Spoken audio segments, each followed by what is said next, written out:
And we're rolling. Hey, Drew. Hey, Taylor. Welcome to my podcast. Well, your podcast. Hey, Taylor, welcome to my podcast. Whoa. Let's set our differences aside and All right. join forces. I've got an idea. Why don't we have a podcast together? That's a revolutionary idea. You know, you're a comedian and I'm a failed comedian. Maybe we should Fail. You can't fail if you never quit. Yeah. Well, I quit real hard. Who said you quit? The pandemic? My brain. Anyways, Here maybe we we are. should both have a podcast. Okay. But we should do it on sobriety and call it the Sober Boys. That sounds fine, I guess. I wanted to do about like snails. And that's how it happened. I ignored him saying snails, and here we are, episode 7. But he acknowledged it. So welcome to episode 7. Good to see you. Good to be back. It's good to be in this room. Drew. I'm turned a little this way because I noticed in the last episode that I was like, don't look at me. It's gonna. I mean, yeah, we need it for those hot clips. We'll never drop. And I also noticed that I was wearing a particular shirt last episode. Yeah, Just and it's over checking. there. It's right there. and I was wearing it again. It's just fine. Who's gonna notice? All our 86 fans.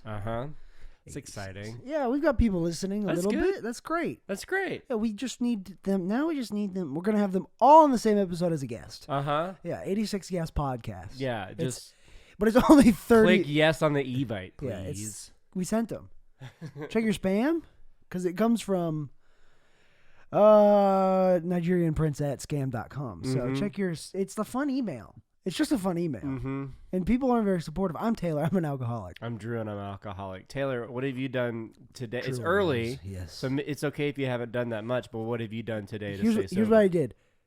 Sensational idea. I got right out of bed. I hit my knees and prayed. Get the fuck out of here. I was right there. I did it because I was at the Ponce meeting the other night. Your favorite meeting. I'm fine now with it. Drew felt like he knew nobody. I was there early. I don't go to this meeting that often in Decatur, and I didn't know anybody. And usually I'm like pretty friendly and I'm fine, and I introduced myself. But everyone was talking with everyone, and I was meeting you there, and I was like, I don't know anyone here. That feeling of left out is never fun in an AA meeting. No, it went away fast. I It came was here to fine. be connected, and what the heck? What the heck? But I was talking to this guy afterwards, and he was saying this girl he was seeing for a bit in the program she used to slide out of bed like a snake, and she would just slide out of bed, Slither and out of bed. She would hit her knees immediately, and so I did that this morning, Okay. and it sucked. I'm Why did it done suck? praying. I'm done praying. I quit. No, it was good. It was good. That's good. I still have apprehensions. It's so weird. I still I would do that, but I don't know. I feel like it would weird out my significant other. Who That's sit fine. I next to. understand that completely. Even though it's like it's none It of does.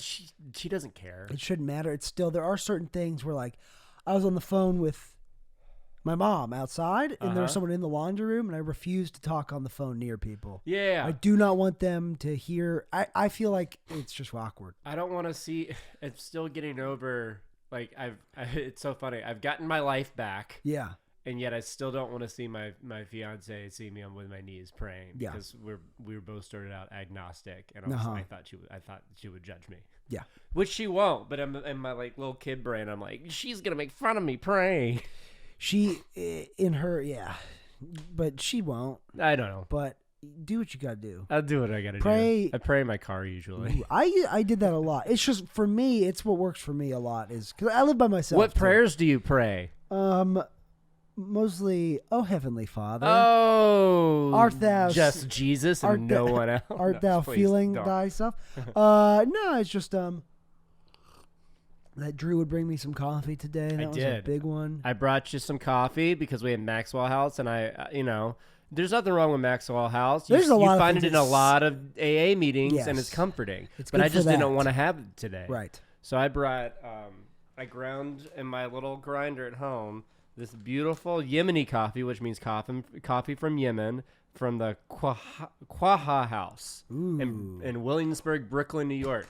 Ooh, it looked like I thought it was just a bag you put it in. No, Because I didn't see the logo on it. It looked like a cheap little bag. No. Yeah, they don't mess around with fancy bags That's fine. there. They're too busy Making smuggling coffee? the beans from the war-torn country of Yemen. Yemen is into pretty their war-torn. coffee. Yeah. Civil War, I think. I don't know. I'm not gonna get into that. but that's why the beans are really expensive. And that's also real quick coffee history lesson. It's gonna be real quick. And that's what you did to stay sober today. And that's what I did. I brought in. Brought me coffee. The Arabica bean, which is a kind of coffee bean.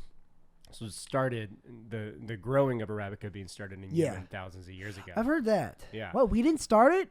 What? America didn't revolutionize America coffee? didn't start it. If you get a coffee that's like grown in America, please run away because that's a gross experimentation. Didn't coffee not get popular and good until like recently?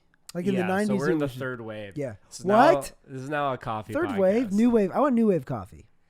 First wave is old 50s housewives making instant coffee and the Sanka. Yeah. Second wave is Starbucks.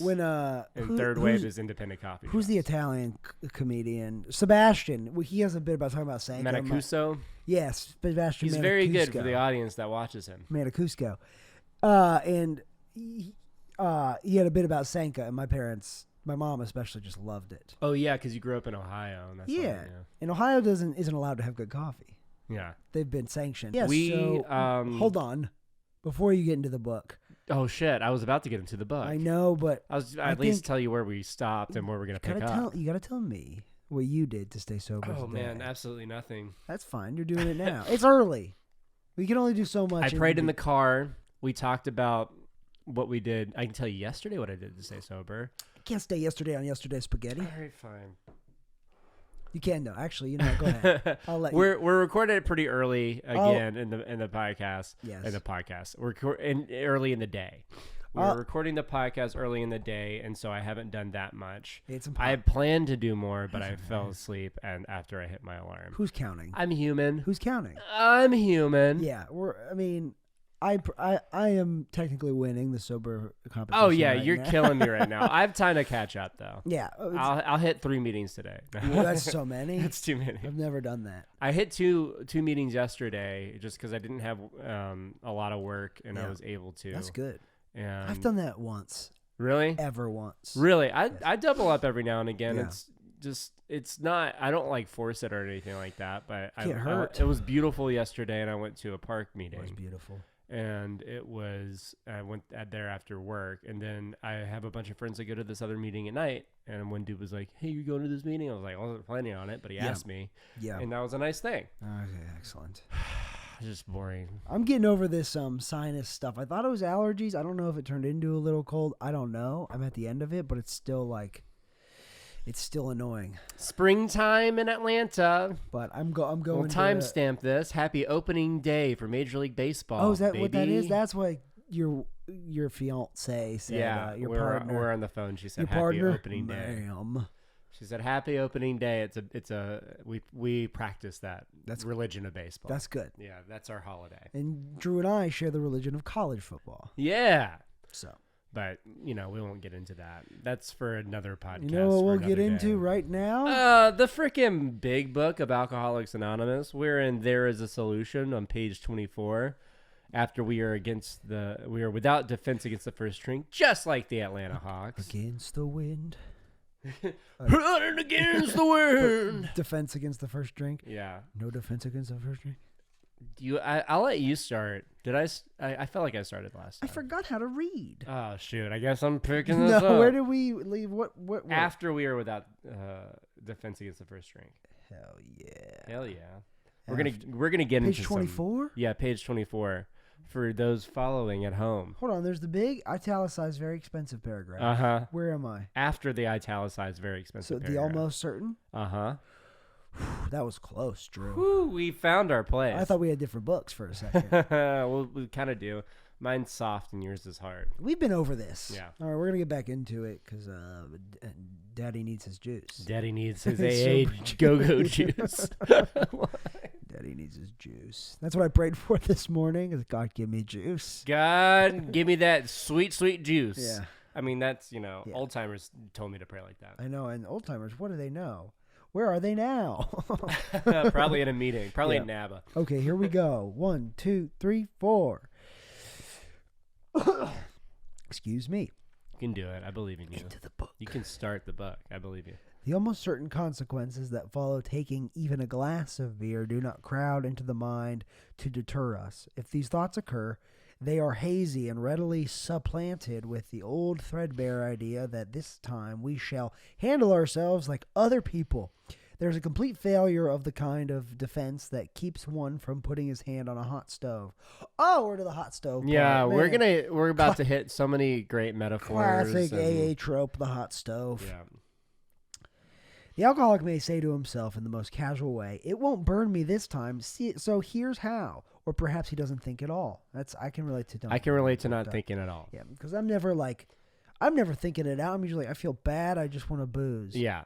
Yeah. That's it. I agree with that. Maybe when I was younger, I was like, I trip my brain, and I'll be like, I'll I can drink normally, but for the when you were in the 50s, normally, that was me in my early 20s. I talked like I was in a 50s movie. That's okay. I really got licked that time. It's like how George Bush talks in 22-year-old Texas accent. No one else does in his family. Okay. How often have many of us begun to drink in this nonchalant way, and after the third or fourth, pounded on the bar and said to ourselves, "For God's sakes, how did I ever get started again?" Only to have the thought, excuse me, burp. For God's sake, how did I ever... We don't bless a burp. You bless a sneeze. What do you say to a burp?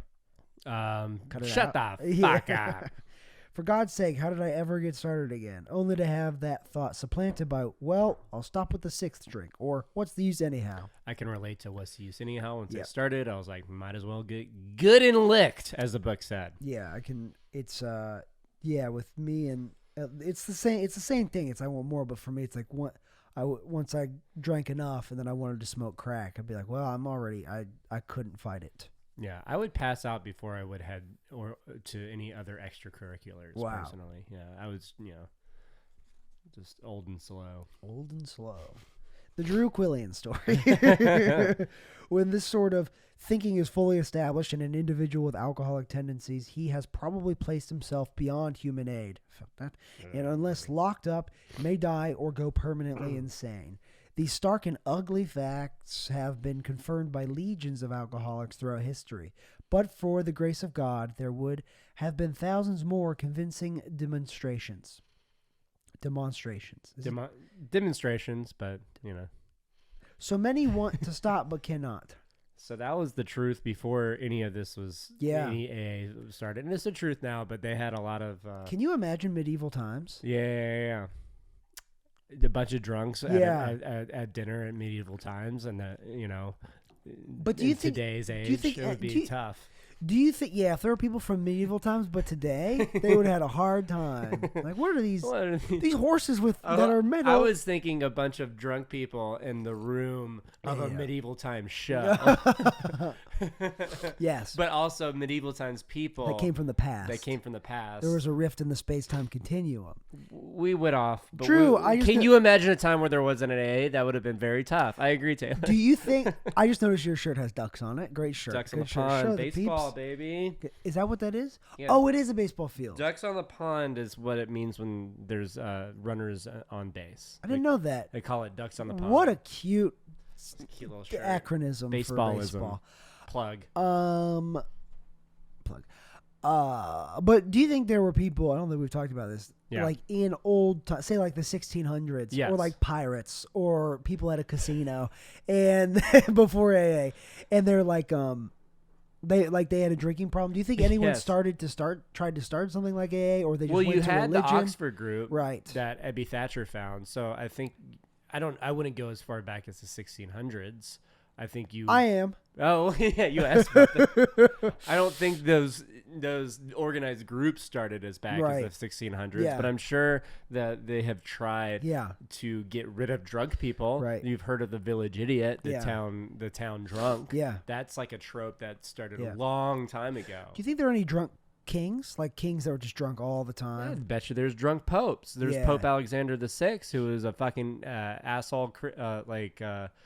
He was one of the worst people in the world. Yeah. And he used the Catholic Church for his own personal gain. He was probably drunk. Okay. Yeah. But he was kind of like the king of the papal state of I won't get into that. But but what about like how come there's Henry VIII? Come Yeah. on, he had to be a drunk. Look how fat he was. Look how many wives he had. Do you think he probably got drunk and that's why I want to get divorced again? And he couldn't get it up because he couldn't have any. Yeah. He had whiskey dick all the time. Henry VIII. And I just had a thought. Where did it go? What's the point you were getting? I had it, Or but I we- forgot.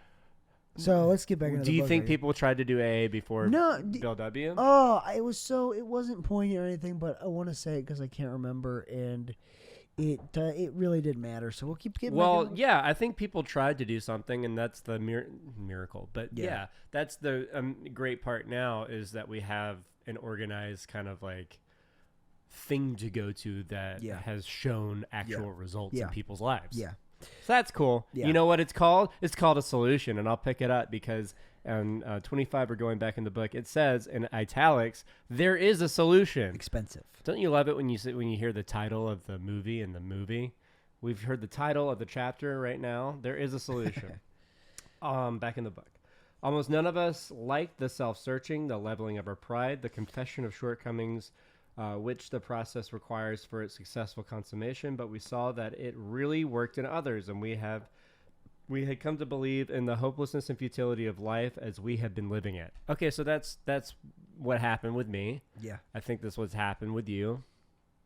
I don't want to speak for anybody else, but usually when people come into the rooms, they are annoyed that their life is not what they want it to be.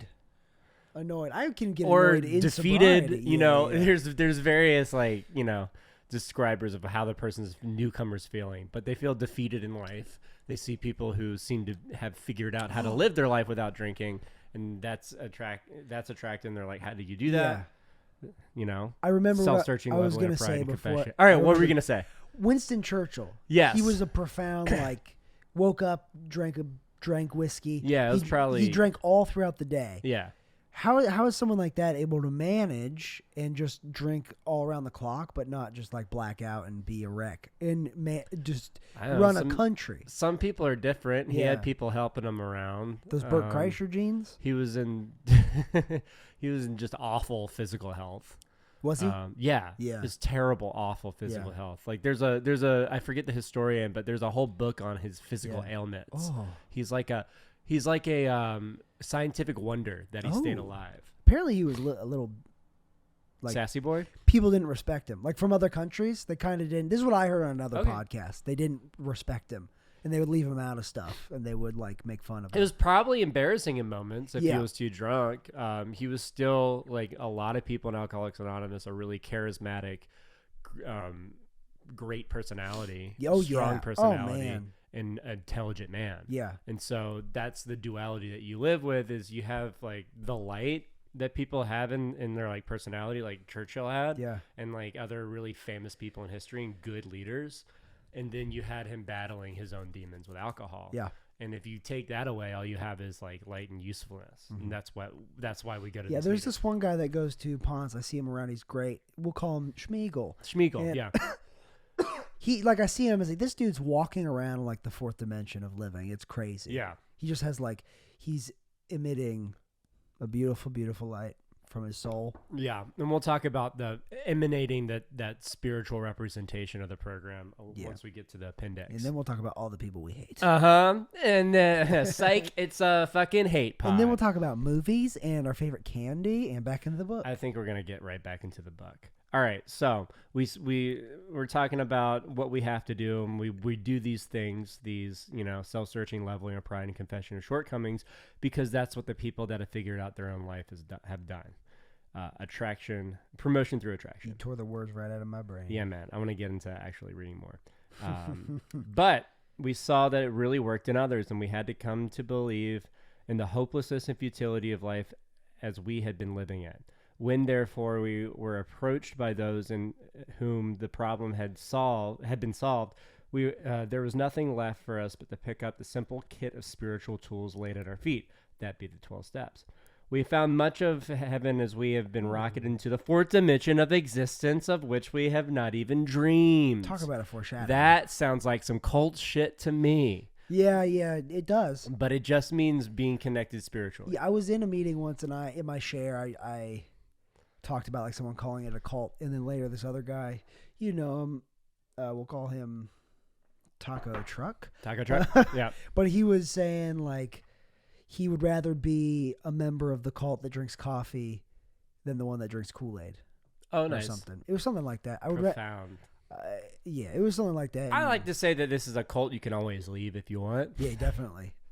Except for complete, it's a loose. You wear this cult like a loose garment. Except for complete abandon. Don't go there.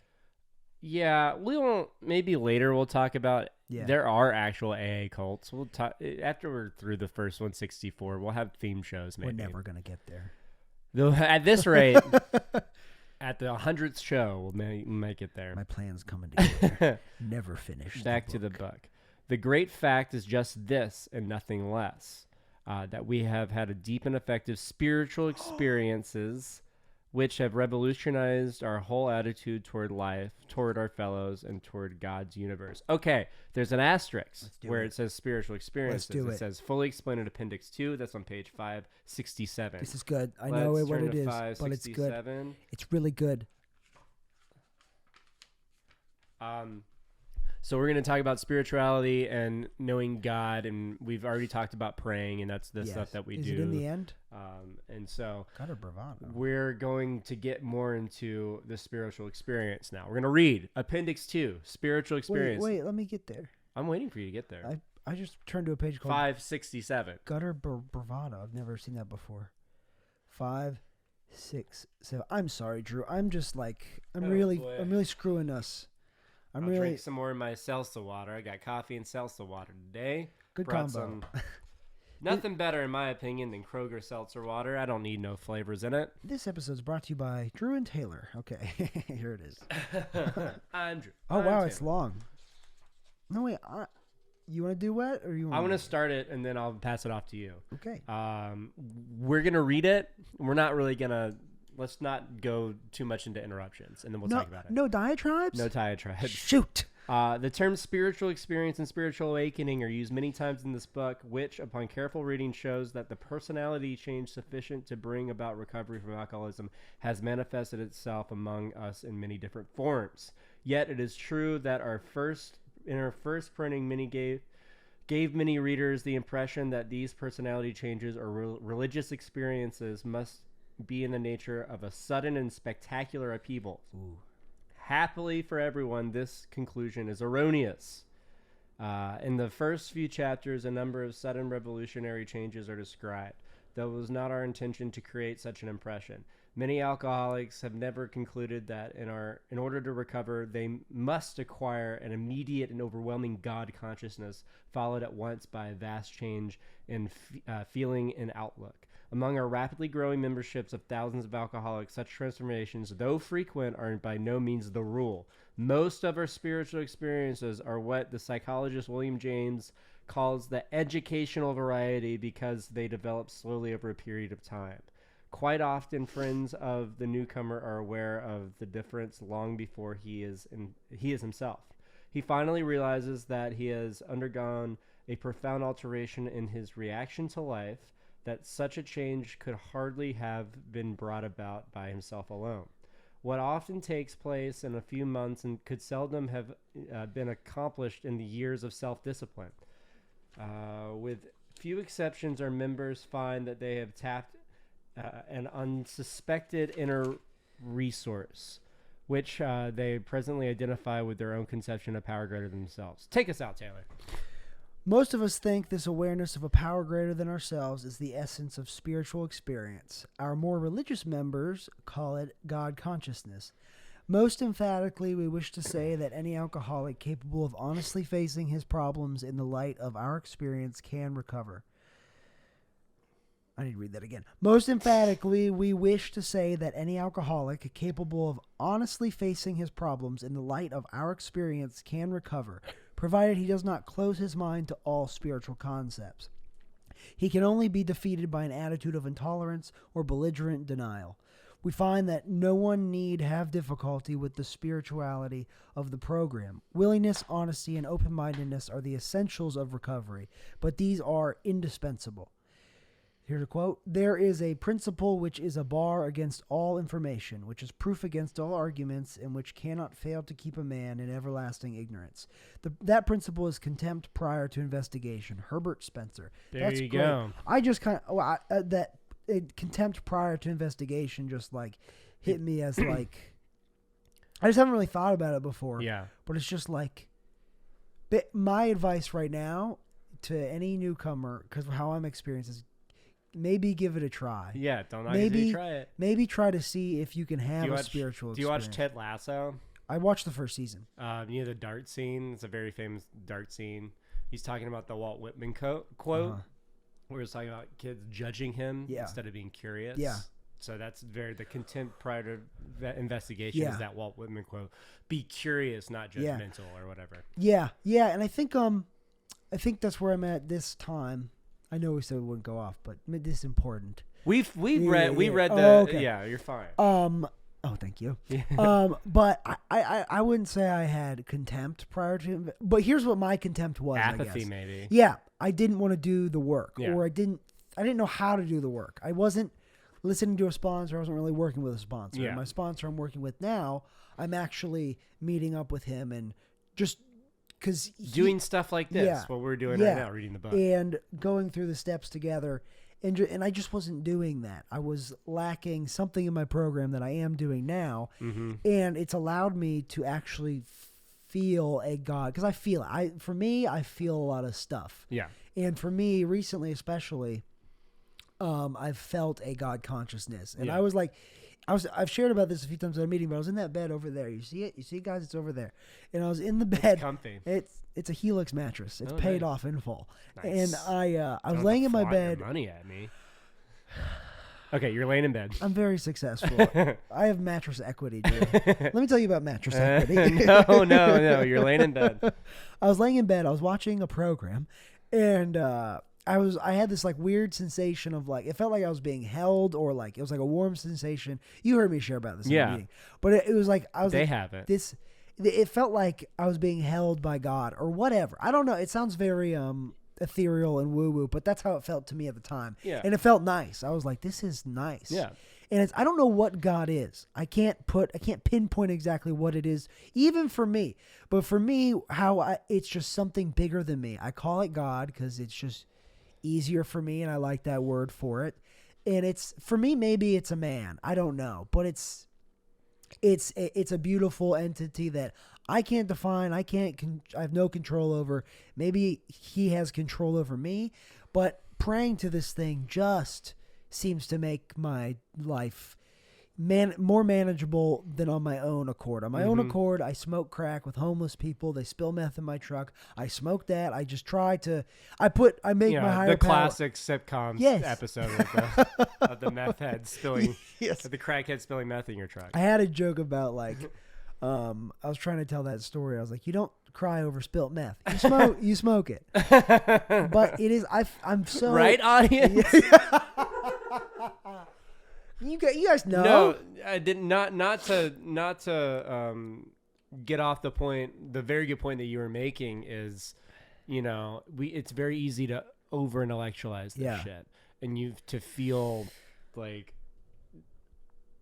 smarter than the shit that you're reading, because I've had these experiences and none of them involved a physical iteration of God. Yeah. But you can't argue with the results if you do the action. Yeah.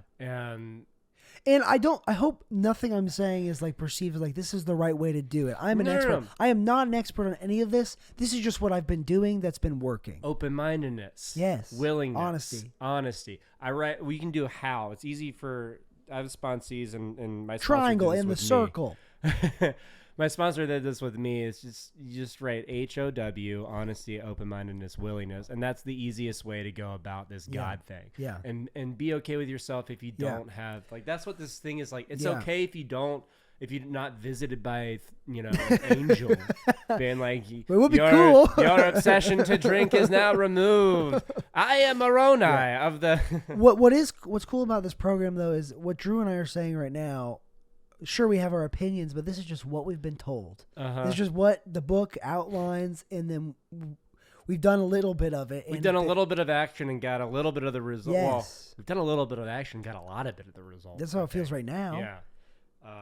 And so. And I think I think one of my biggest fears around AA, around life, is like talking, and then like it being wrong, or like my fear is that I'll say something in a meeting, I'll say something in real life, and someone will have a problem with it, or like I will be saying we shouldn't have started this. But I'll think. Is this immersion therapy for you? Yes. No. I don't even know what I'm trying to say. No, I know what you're trying to say. You don't want to offend anybody. Yeah. Because that's not the intention. The intention is to help. Yeah. And as long as you keep that as your goal, then, be good to yourself. Yeah. Find a little self-grace. Because as long as your goal is to help and to serve, then you're fine. And then you'll adjust accordingly. But I never want to come from a place of thinking my service is the right service. Or like I'm doing something. Oh, that yeah. is like, It seem holier than thou. Yeah. Yeah. That's a nice little specific thing to pray to be like down to earth as possible. Yes. Because our answers are sometimes a lot of the times not the exact right answer for you. Yeah. You can. But then I can get into a weird like paradox of like, ooh, I'm saying, I'm doing this wrong. So but this is working for me right now. It's a weird paradox of like, so I can't get in trouble for what I'm saying. That's because it's the cop out of like, this is my way. It's not the way, but it works. It's a weird like hamster wheel of that is nonsense. It's stupid. Yes, exactly. You're doing it right now. Yeah. All you got to do, what's working for you is working. Look for service. Look for progress and spirituality. Yeah, you're good to go. I'm just intellectualizing my intellectualization, Drew. And we're gonna get back in the book because it's gonna tell us what to do. We really got off on a good spur there. Yeah. Okay. So we got that spiritual tool. Not everybody's gonna have a white light moment. That's okay. Stay in it. That's all it's saying. Stake in it. Stake in it. All right. The central fact of our lives today is the absolute certainty that our Creator has entered into our hearts and lives in a way which is indeed miraculous. He has commenced to accomplish those things for us which we could never do by ourselves. You hear that all the time in meetings. If you are seriously alcoholic, as we were, we believe there is no middle of the road solution. We were in a position where life was becoming impossible, and if we had passed into a region from which there is no return through human aid, we had but two alternatives. One was to go on to the bitter end, blotting out the consciousness of our intolerable situation as best as we could, which I guess is what William Churchill was doing. Yeah, I guess so. And the other is to accept spiritual help. Although we don't, I'm not a Churchill biographer, so take that with a grain of salt. Well, I am. Take off my mask. I'm Winston Churchill. Bag of the book. This we did because we honestly wanted to, and we were willing to make the effort. I'll pass it off to you. A certain American businessman We'll get into stories. I love a businessman story. Love a businessman story. A certain American businessman had ability, good sense, and high character.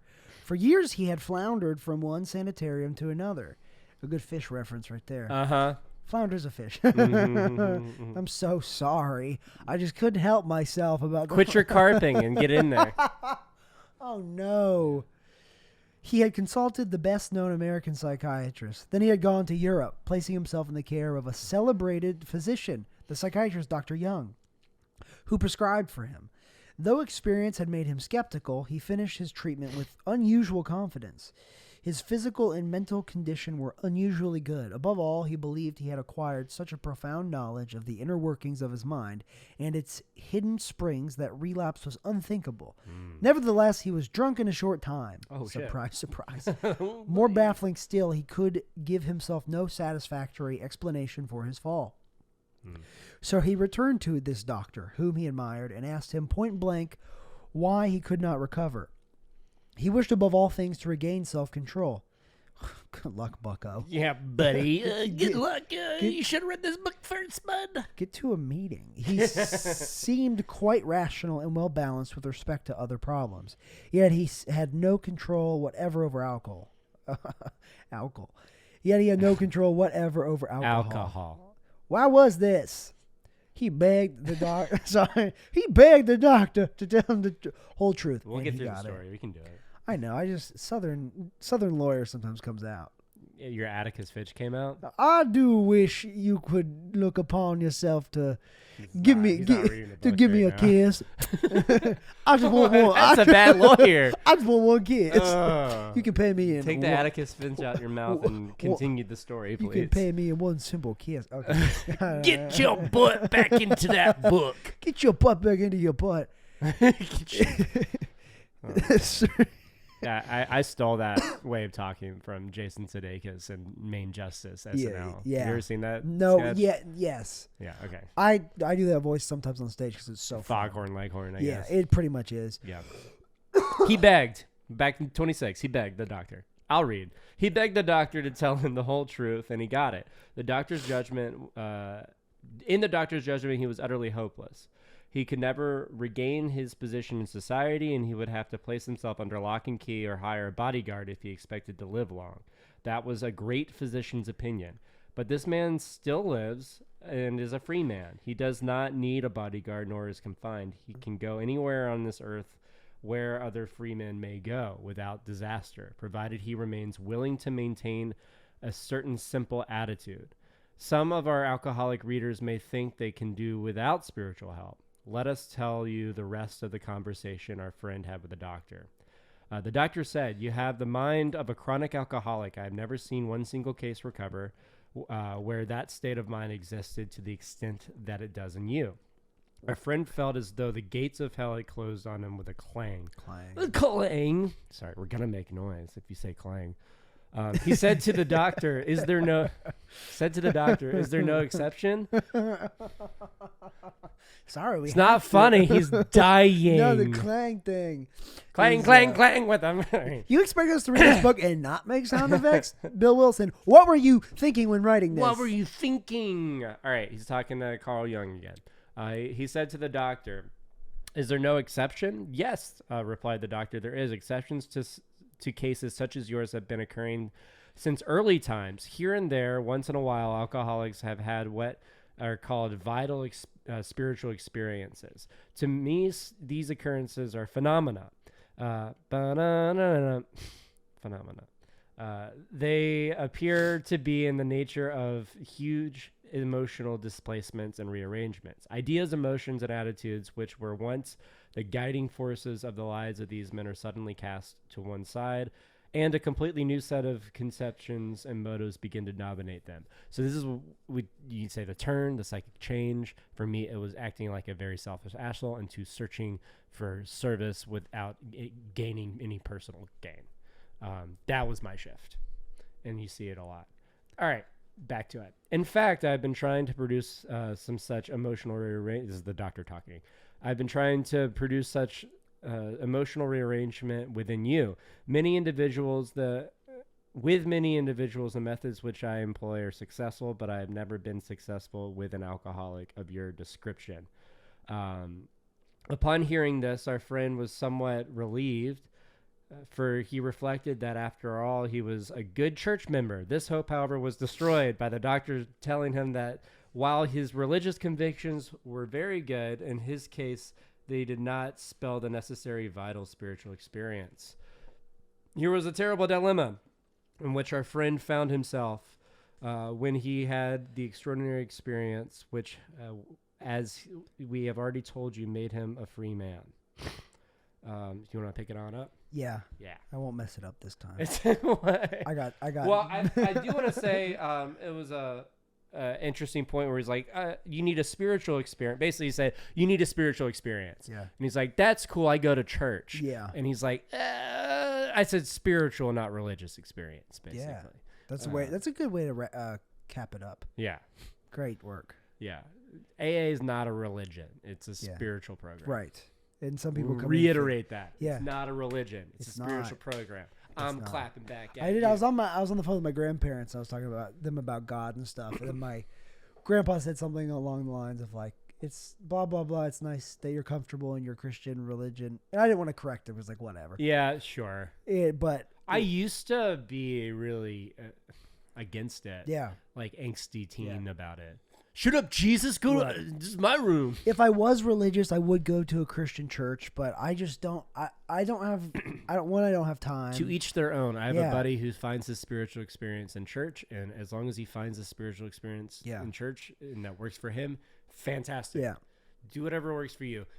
The organized religion stuff never worked for me. When I go to church, when I moved to Atlanta, I went to like 2 church services because of girls, and they invited me, and I went, and I'm just like, it's just AA it's just different because you're commiserating in a common goal to not die a slow. When we're alcoholic praying, death. you can pray to whatever you want. Yeah. You can mean it or not mean it. Yeah.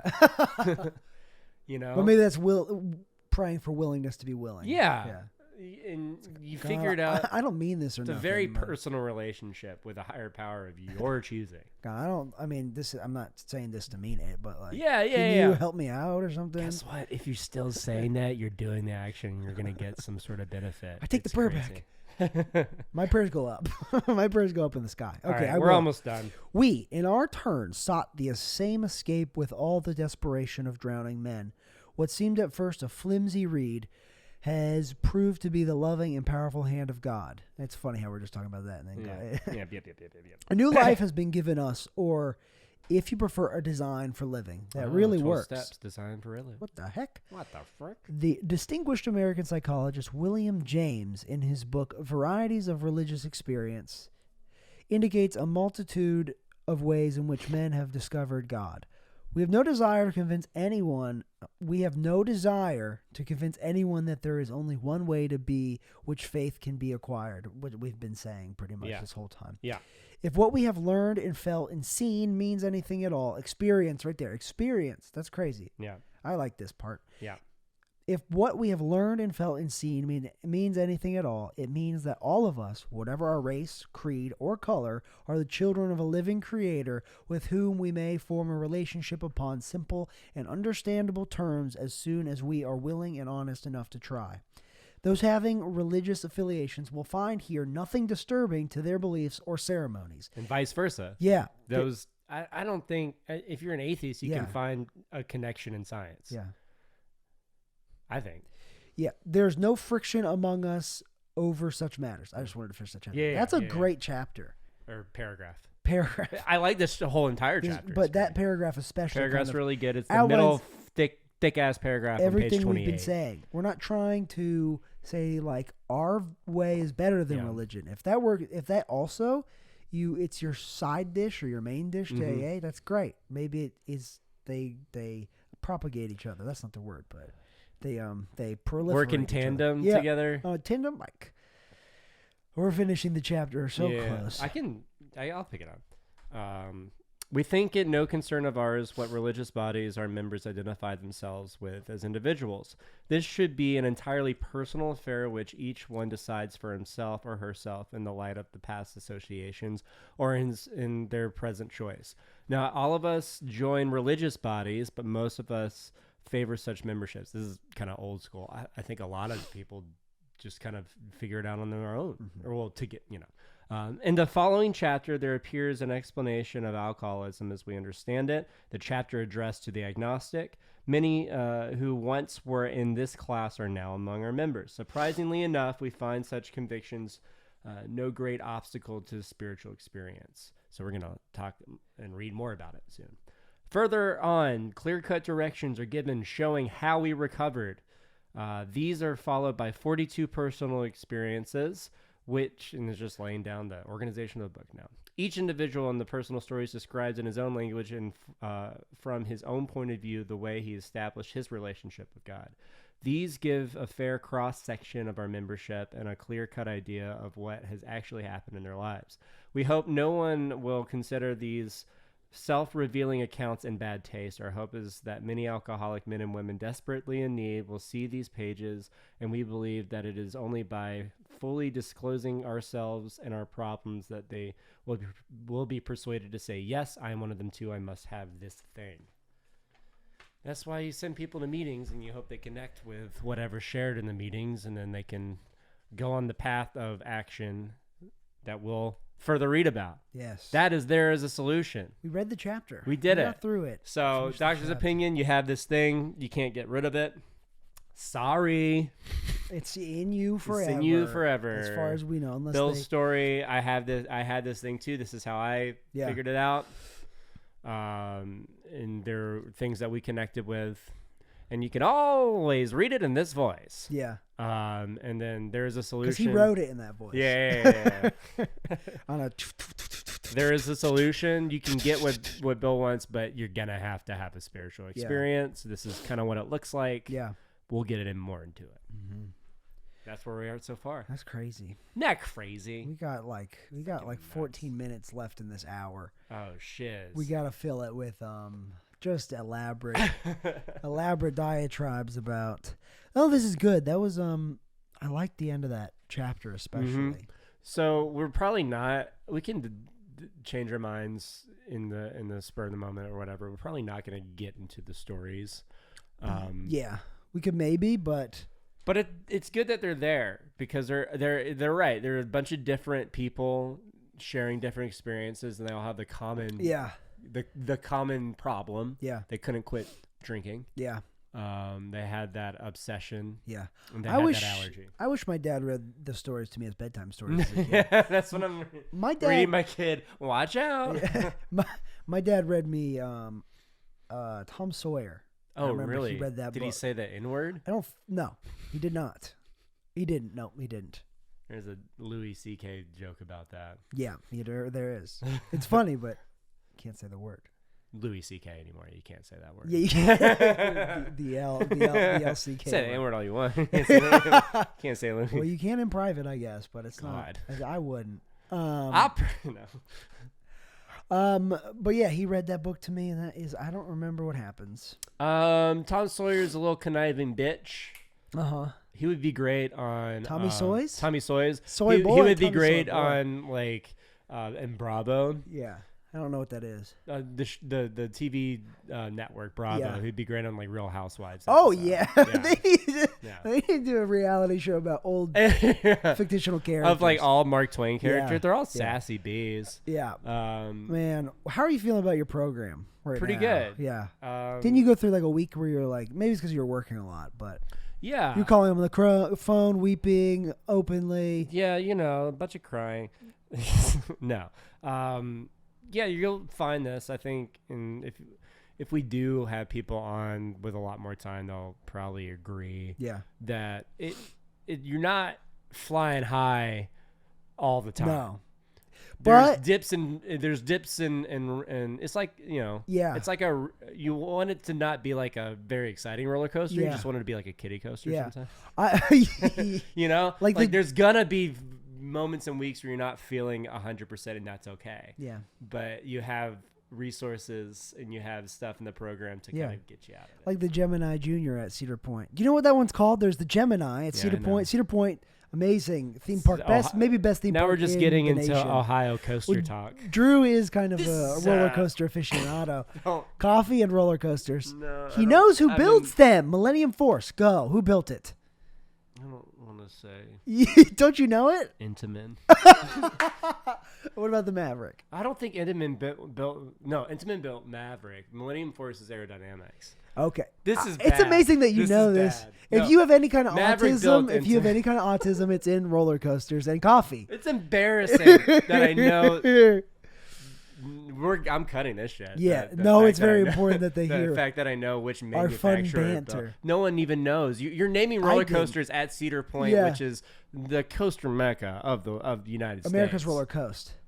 Yeah, because I still never been. I want to go. You've never been, and you know stuff about. Maybe you should cut this. That's insane. I've been like 30 times or so because I grew up in Ohio. Have you read Still Vengeance yet? Yeah, it's my favorite one. It's amazing. Yeah, I know. That's the one. Rocky Mountain Coasters. They're the best coaster manufacturer. That's the one that any side of the Mississippi. That's a hybrid coaster, right? So they had the Mean Streak there. The Mean Streak was garbage. I've heard. Well, no. When it was built, rough. it was the longest. It did. I don't know. It was very Coaster bumpy. Talk with Drew and Taylor, baby. It was huge. It was probably the biggest wooden coaster in the world for a long time. It was a massive, massive wooden roller coaster. But it would just not as big as the Beast, which is in you're right, Kings Island. Kings Island, in But Cincinnati. it would beat the shit out of you. You would beat the roller coaster. And the Steel Vengeance is amazing. I've never been to any of these parks. I just the Steel Vengeance, they used the frame for the Mean Streak, and they made it a hybrid coaster. It was voted by the Golden Ticket Awards as the best roller coaster. That like from when it was built from like 2015 to like 2018. Yeah. Now you got Iron Gwazi. That's one of the tallest ones, which is in Busch Gardens. Which I've never been to Bushy Guards. I have, but before they built that, it's. Oh, but no. Started with the Gemini. There's the Gemini, which is the racing wooden coaster, and then there's the Baby Gemini. I forget what it's called. You want your program to be a Baby Gemini, yeah, because it's not gonna be. You're not gonna be on the straight and narrow. You're gonna have life shit that happens. Yes. Right. You're gonna have fucking fuck shit that happens. Yes. But you have these tools and this way to live by, and you have this fellowship and guys to call. Yeah. It's not my phone, but it's yours. You're to gonna kind of call my guys. deal with whatever life kind of throws at you, where you don't have to take a drink. And I think I was just busy and I was going through that.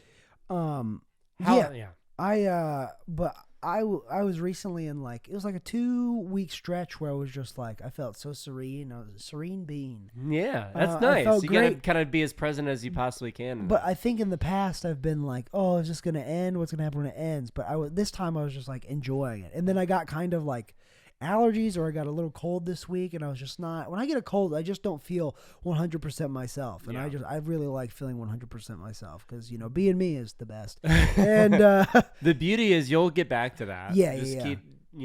There's gonna ebb and flow. Ebby, Thatcher, and Flo from Progressive. You beat me to it. Whoa. Whoa, shit. Brains in the same place. We're gonna have to just cut this whole end out. It's real important.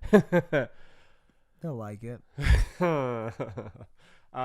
So next episode we're gonna get all into more about alcoholism. There's so many great metaphors and more about alcoholism. Are there? Yeah, there's the jaywalking metaphor. Oh yes, the milk metaphor. Other metaphors. The milk one. The milk. Yeah, the milk one. There's whiskey, milk, and jaywalking, baby. Is there more? You said so many, and now there's only 2. I think there's one more. There's stories. There's many stories too. Yeah. There's guys struggling. There's guys putting whiskey in their milk. There's jaywalkers that won't quit jaywalking. You just recapped what we said. Yeah.